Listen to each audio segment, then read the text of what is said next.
ಮಹಾಘಾತ ಎಂಬ ತಲೆಬರಹದಡಿ ಪ್ರಕಟಗೊಂಡ ವರದಿಯನ್ನು ಶೂನ್ಯ ವೇಳೆಯಲ್ಲಿ ಪ್ರಸ್ತಾಪಿಸಲು ಅವಕಾಶ ಕೋರುತ್ತೇನೆ.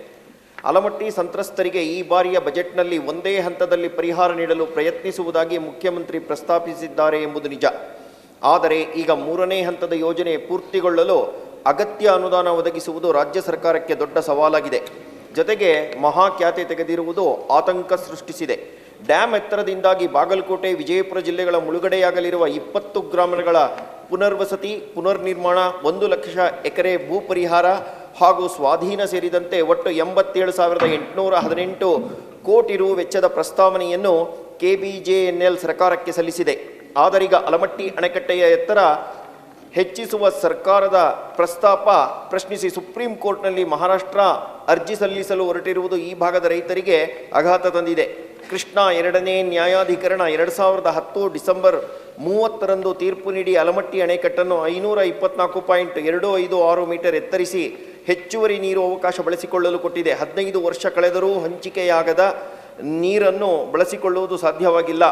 ನ್ಯಾಯಾಧಿಕರಣ ತೀರ್ಪು ಕರ್ನಾಟಕಕ್ಕೆ ವರವಾಗಿದ್ದರೂ ಆಂಧ್ರ, ತೆಲಂಗಾಣ ಕೊಕ್ಕೆ ಹಾಕಿವೆ. ಅಲ್ಲದೆ ತೀರ್ಪಿನ ಬಗ್ಗೆ ಕೇಂದ್ರ ಸರ್ಕಾರದ ಅಧಿಸೂಚನೆ ಪ್ರಕಟಿಸಿಲ್ಲ. ಇದನ್ನೇ ನೆಪ ಮಾಡಿಕೊಂಡು ರಾಜ್ಯದಲ್ಲಿ ಅಧಿಕಾರಕ್ಕೆ ಬಂದ ಸರ್ಕಾರಗಳು ಆಲಮಟ್ಟಿ ಡ್ಯಾಮ್ ಎತ್ತರಿಸಿ ಹೆಚ್ಚುವರಿ ನೀರು ಬಳಸಿಕೊಳ್ಳಲು ದೃಢ ಹೆಜ್ಜೆ ಇಡಲೇ ಇಲ್ಲ. ಆಲಮಟ್ಟಿ ಡ್ಯಾಮ್ ಎತ್ತರಿಸಿದರೂ ಹಿನ್ನೀರು ಅಥಣಿ ತಾಲೂಕಿನ ಹಿಪ್ಪರಿಗಿ ಡ್ಯಾಮ್ವರೆಗೆ ಮಾತ್ರ ತಲುಪಲಿದೆ. ಈಗಾಗಲೇ ಮಹಾರಾಷ್ಟ್ರ ತನಗೆ ಬೇಕಾದಷ್ಟು ನೀರು ಬಳಸಿಕೊಂಡಿದ್ದು ತಕರಾರು ಸರಿಯೇ ಎಂಬುದು ಹೋರಾಟಗಾರರ ಪ್ರಶ್ನೆಯೂ ಆಗಿದೆ. 1964ರಲ್ಲಿ ಅಡಿಗಲ್ಲು ಹಾಕಿದರೂ 2000ನೇ ಇಸ್ವಿಯಲ್ಲಿ ನೀರು ಸಂಗ್ರಹ ಶುರುವಾಯಿತು. UKP 3ನೇ ಹಂತದ ಯೋಜನೆ ಅನುಷ್ಠಾನ ಬಾಕಿ ಇದ್ದು ಅದಾಗಬೇಕಾದರೆ ಡ್ಯಾಮ್ ಎತ್ತರ ಅತ್ಯಗತ್ಯ. ಡ್ಯಾಮ್ನಲ್ಲಿ ಸದ್ಯ 7-8 TMC ಹೂಳು ತುಂಬಿದೆ. ಡ್ಯಾಮ್ ಎತ್ತರಿಸಿ ಹೆಚ್ಚುವರಿ ನೀರು ಬಳಕೆ ತ್ವರಿತ ಗತಿಯಲ್ಲಿ ಆಗದಿದ್ದರೆ ಇನ್ನೂ ಹೆಚ್ಚಿನ ಪ್ರಮಾಣದಲ್ಲಿ ಹೂಳು ತುಂಬಲಿದೆ. ಡ್ಯಾಮ್ ಕುಡಿಯುವ ನೀರಿನ ಉದ್ದೇಶಕ್ಕಷ್ಟೇ ಸೀಮಿತವಾಗುವ ಆತಂಕವೂ ವ್ಯಕ್ತವಾಗಿದೆ. ಆದ್ದರಿಂದ ಸರ್ಕಾರ ಕೂಡಲೇ ಎಚ್ಚೆತ್ತುಕೊಂಡು ತ್ವರಿತಗತಿಯಲ್ಲಿ ಕಾರ್ಯಪ್ರವೃತ್ತವಾಗಬೇಕೆಂದು ಸರ್ಕಾರವನ್ನು ಶೂನ್ಯ ವೇಳೆಯಲ್ಲಿ ತಮ್ಮ ಮೂಲಕ ಆಗ್ರಹಿಸುತ್ತೇನೆ. ಅಧ್ಯಕ್ಷೆ, ಪ್ರಶ್ನೆನೂ ಅವರೇ ಹಾಕಿದ್ದಾರೆ, ಪ್ರಸ್ತಾವನೆನೂ ಅವರೇ ಮಾಡಿದ್ದಾರೆ, ಉತ್ತರನೂ ಅವರೇ ಕೊಟ್ಟಿದ್ದಾರೆ. 3 ಇದೆ. ಅವ್ರಿಗೆ ಗೊತ್ತಿದೆ ಪ್ರಾಬ್ಲಮ್ ಏನು ಅಂತ ಗೊತ್ತಿದೆ. ಭಾಳ ಡೀಪಾಗಿ ಕೊಟ್ಟಿದ್ದಾರೆ, ಎಲ್ಲ ಕೊಟ್ಟಿದ್ದಾರೆ. ಬಟ್ ನಾನು ಎರಡು ರಿಸರ್ಚ್ ನಮ್ಮ Keshav Prasad S made a good research on this. So ನಾನು ಅವ್ರಿಗೆ ಭಾಳ ತಪ್ಪು ಉತ್ತರ ಕೊಡೋಕ್ಕಾಗಲ್ಲ. ಸೊ ಕರೆಕ್ಟಾಗಿ ಸ್ಟ್ಯಾಟಿಕ್ಸೇ ಕೊಡಬೇಕು. ಒಂದು, let us all join together, go for a delegation to Delhi. ಈ 3ನೇ ಅವಾರ್ಡ್ನ ನೀವು ಮಾಡಿ ಅಂತೇಳಿ ಅವ್ರಿಗೆ ರಿಕ್ವೆಸ್ಟ್ ಮಾಡ್ಕೊಳ್ಳೋಣ. ನಮ್ಮ ಪೂಜಾರ್ ಬೆನ್ನತ್ತಿಬಿಟ್ಟಿದ್ದಾರೆ, ಈಗ ಪೂಜಾರ್ ಇಲ್ಲ. ಇದ್ರ ಬಗ್ಗೆ ಇನ್ನೊಂದು ಗಂಟೆ ಮಾತಾಡಿರೋರು. ಸೊ ಲೆಟ್ ಅಸ್ ಹೋಗಿ 3ನೇ ಇದನ್ನು ಮಾಡೋಣ. 2ನೇ ವಿಚಾರ ಏನಂದರೆ, ಇದು ಸೋಮವಾರ ನಿಮಗೆ ಡೀಟೇಲ್ನ ಕೊಡ್ತೀನಿ.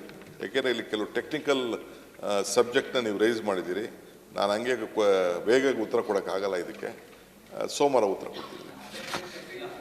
ಇವತ್ತು ಅತ್ಯಂತ ಪ್ರಸನ್ನವದನರಾಗಿರೋದ್ರಿಂದ ಏನಾದ್ರು ಶುಭ ಶಕುನ ಸೂಚನೆ ಏನಾದ್ರು ಸಿಕ್ಕಿದೆಯಾ? ನೀವು ಸೂಕ್ತ ಕಾಲ ಅಂತೆಲ್ಲ ಹೇಳಿದ್ರಿ. ಶಕುನ ಏನಾದ್ರು ಇವತ್ತು ನಾನು ನೋಡ್ತಾ ಇದ್ದೀನಿ, ಭಾಳ ಲವಲವಿಕೆ, ಕಳಕಳಿ. ಆ ಶಾಲು ಕೂಡ ಕಳೆ ಕೊಡ್ತಾ ಇದೆ. ನೋಡಿದಾಗ ಯಾವುದಾದ್ರು ಶುಭ ಸೂಚನೆ, ಶುಭ ಶಕುನ ಏನಾದ್ರು ಆಗಿದೆಯಾ? ನಮಗೂ ಅಂತ ಆನಂದ ಹಂಚ್ಕೊಳ್ಳಿ ಅಂತ ಹಾಕ್ಸಿದ್ದಾರೆ. ನಿನ್ನೆ ಎಲ್ಲ ಡಿನ್ನರ್ ಪಾರ್ಟಿ ಕೊಟ್ಟಿದ್ದೀರಿ, ಏನೋ ಶುಭ ಶಕುನ ಇದೆ ಅನ್ನಂಗೆ ಕಾಣುತ್ತೆ. ಯಾಕೆಂದ್ರೆ ನಿನ್ನೆ ಎಲ್ಲರಿಗೂ ಊಟಕ್ಕೆ ಹಾಕಿದ್ದೀರ, ಬೇರೆ ನಮಗೂ ಕರೆದಿರ್ಬೋದಾಯ್ತು. ನೀವು ಬರಂಗಿರ ಕರಿತೀನಪ್ಪ. ಬಹುಶಃ ಯಾವಾಗಲೂ ಎಲ್ಲರನ್ನ ಕರಿತಾ ಇದ್ರಿ, ಯಾಕೋ ನಿನ್ನ ಕರೆದಿಲ್ಲ. ಅಲ್ಲ, ಬಹುಶಃ ಇಷ್ಟರಲ್ಲೇ ಎಲ್ಲರಿಗೂ ಊಟ ಹಾಕಿಸ್ತೀರ ಅನ್ನಂಗೆ ಕಾಣುತ್ತೆ. ಅಷ್ಟೇ. ಈಗ ಹೇಳ್ತಾ ಇದ್ದೀನಿ, ಸಂತೋಷಂ ಜನೇತ್ ಪ್ರಾಜ್ಞ ತದೈವ ಈಶ್ವರಂ ಪೂಜೆ. ಜನರನ್ನ ಸಂತೋಷ ಪಡಿಸುವುದೇ ನಿಜವಾದ ಈಶ್ವರನ ಪೂಜೆ. ಅದಕ್ಕೆ ನಿಮ್ಗೆ ಸಂತೋಷ ಪಡಿಸಿದ್ರೆ ನಾನು ಸಂತೋಷ ಪಟ್ಟಂಗೆ. ಆ ಪ್ರಯತ್ನದಲ್ಲಿ ನಾನು ನಿಮ್ಮ ಸಂತೋಷದ ಸುದ್ದಿ ಯಾವಾಗ ಉಪಮುಖ್ಯಮಂತ್ರಿ? ನಿಮ್ಮ ಸಂತೋಷದ ಸುದ್ದಿ ಯಾವಾಗ? ಅವಕಾಶಕ್ಕಾಗಿ ಶೂನ್ಯ ವೇಳೆಯಲ್ಲಿ ಪ್ರಸ್ತಾಪಿಸಿದ ಅವಕಾಶಕ್ಕಾಗಿ ಧನ್ಯವಾದಗಳನ್ನು. 84ರಲ್ಲಿ ನಾನು ಅಸೆಂಬ್ಲಿಗೆ ನಿಂತವನು.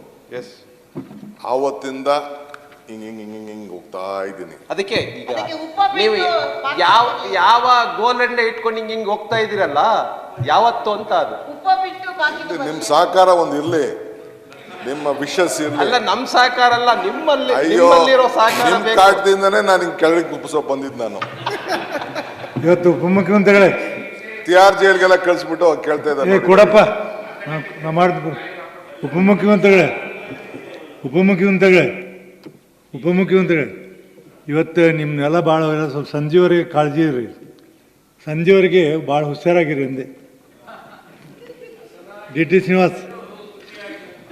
ಶೂನ್ಯ ವೇಳೆಯಲ್ಲಿ ಪ್ರಸ್ತಾಪಿಸಲು ಅವಕಾಶ ನೀಡಿದ್ದಕ್ಕೆ ಧನ್ಯವಾದಗಳನ್ನು ಹೇಳ್ತಾ 13/3/2025 ವಿಜಯ ಕರ್ನಾಟಕದಲ್ಲಿ ಸ್ಕೈವಾಕರ್ ನಿರ್ವಹಣೆ ನಿರ್ಲಕ್ಷ್ಯ, ರಸ್ತೆ ದಾಟಲು ಹೋಗಿ ಅಪಾಯಕ್ಕೆ ಸಿಲುಕುತ್ತಿರುವ ನಾಗರಿಕರು ಇದರ ಬಗ್ಗೆ ಗಮನ ಸೆಳೆಯಲು ಇಷ್ಟಪಡ್ತೇನೆ. ಬೆಂಗಳೂರು ನಗರದಲ್ಲಿ ಸಾರ್ವಜನಿಕರ ಅನುಕೂಲಕ್ಕಾಗಿ ನಿರ್ಮಿಸಿರುವ ಪಾದಚಾರಿ ಮೇಲ್ಸೇತುವೆಗಳು ಸ್ಕೈವಾಕ್ ಸೂಕ್ತ ನಿರ್ವಹಣೆ ಇಲ್ಲದೆ ನಿಷ್ಪ್ರಯೋಜನವಾಗಿವೆ. ಲಿಫ್ಟ್, ಸ್ವಚ್ಛತೆ ಸೇರಿದಂತೆ ಮೂಲಸೌಕರ್ಯ ಸಮಸ್ಯೆಯಿಂದ ಪಾದಚಾರಿಗಳು ಸ್ಕೈವಾಕರ್ ಬದಲಿಗೆ ವಾಹನ ದಟ್ಟಣೆಯತ್ತ ರಸ್ತೆಗಳನ್ನು ದಾಟುತ್ತಿದ್ದು ನಿತ್ಯವೂ ಸಣ್ಣಪುಟ್ಟ ಅಪಘಾತಗಳು ಸಂಭವಿಸುತ್ತಿದೆ. ಹೆಚ್ಚು ವಾಹನ ದಟ್ಟಣೆ ಹಾಗೂ ಪಾದಚಾರಿಗಳು ಓಡಾಟ ಹೆಚ್ಚಿರುವ 45 ಸ್ಥಳಗಳಲ್ಲಿ ವಾಕರ್ಗಳನ್ನು ನಿರ್ಮಿಸಲಾಗಿದೆ. ಇನ್ನೂ 10 ಕಡೆಗಳಲ್ಲಿ ಹೊಸ ಸ್ಕೈವಾಕರ್ ನಿರ್ಮಾಣ ಕಾಮಗಾರಿ ಪ್ರಗತಿಯಲ್ಲಿದೆ.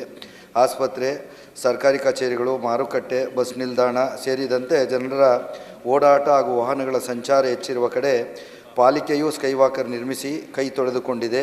ಕೇವಲ ಸ್ಕೈವಾಕರ್ ನಿರ್ವಹಣೆಯ ಹೊಣೆ ಹೊತ್ತಿರುವ ಖಾಸಗಿ ಏಜೆನ್ಸಿಗಳು ಜವಾಬ್ದಾರಿ ಮರೆತಿದ್ದು ವಾಕ್ಗಳಲ್ಲಿ ಮೂಲಸೌಕರ್ಯಗಳನ್ನು ಮರೀಚಿಕೆಯಾಗಿವೆ. ಜಾಹೀರಾತು ಪ್ರದರ್ಶನಕ್ಕೆ ಸೀಮಿತವಾಗಿರುವ ಸ್ಕೈವಾಕ್ಗಳಿಂದ ಹಣ ಮಾಡುತ್ತಿರುವ ಖಾಸಗಿ ಏಜೆನ್ಸಿಗಳು ಕೆಂಗೇರಿ ಬಸ್ ಟರ್ಮಿನಲ್ ಮುಂಭಾಗದಲ್ಲಿರುವ ನಿರ್ವಹಣೆಯನ್ನು ಮರೆತು ವರ್ಷಗಳೇ ಕಳೆದಿದೆ.